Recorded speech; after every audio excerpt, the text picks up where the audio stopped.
Hello, everybody. I'm Tamarin.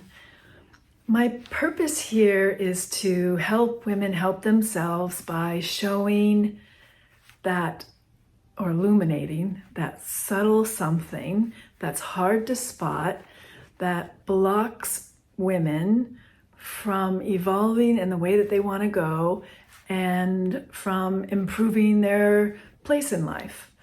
So I was looking around at other similar channels, and I went to that young, gorgeous YouTuber with more than 5 million viewers, and she was going off on a rant about how she didn't need a man, and it was ugly.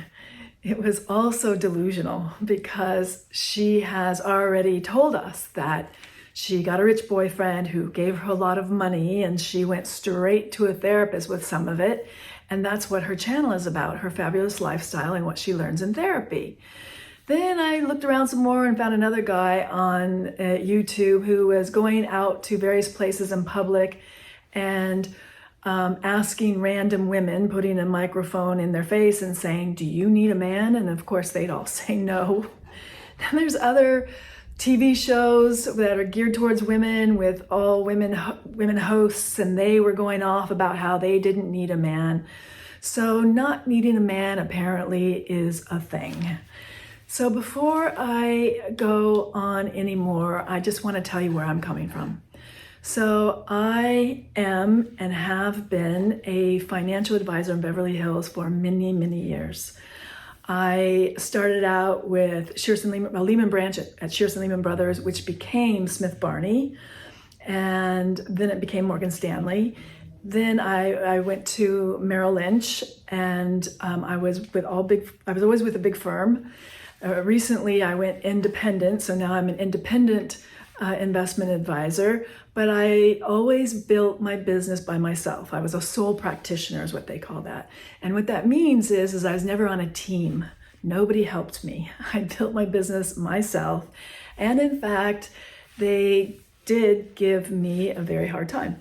So much so that I even wrote a book about it, and it's called No Backing Down. You can check it out on Amazon. You can also check it out from my website, and the address for my website is nobackingdown.com. So my point is that there are, before I say that also, even before my career, I traveled all around the Middle East and Africa while I was in school. And then in my career, I have had clients all over the world.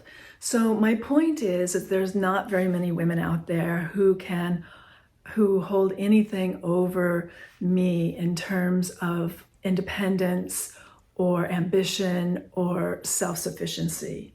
So for me, what was true and what I think is true for a whole lot of women is that they just don't want to be controlled by a man.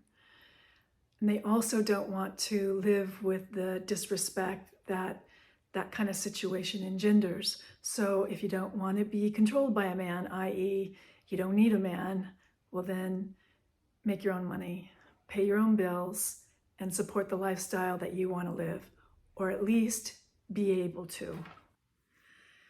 Words are important, and people need each other for all kinds of reasons. So if you're not honest about it, it does more damage to you than people realize. Every little self-delusion lands a blow onto your own self-credibility, the credibility to yourself, how credible you are to yourself. And it's also a blow to your self-confidence because you already know the truth. And it lands a blow on your self-esteem. And so this chain reaction reinforces the same old stuff that society puts on women. So speaking these self-delusions is self-defeating. Ranting and raging and trash talk is all just smoke and mirrors for the anger that women feel over the injustice and the disrespect of their lesser position relative to men. And deep down, we all know it. So do something for yourself. by minding your words, first of all. And if someone puts a microphone in your face and asks, do you need a man, or something equivalent to that, well, then say what you mean. Say, I make my own money, I pay my own bills, and I support the lifestyle that I want to live. And isn't that what you're proud of anyway? Then you're free. You're free to choose a man that you respect and respects you back in a mutually supportive relationship.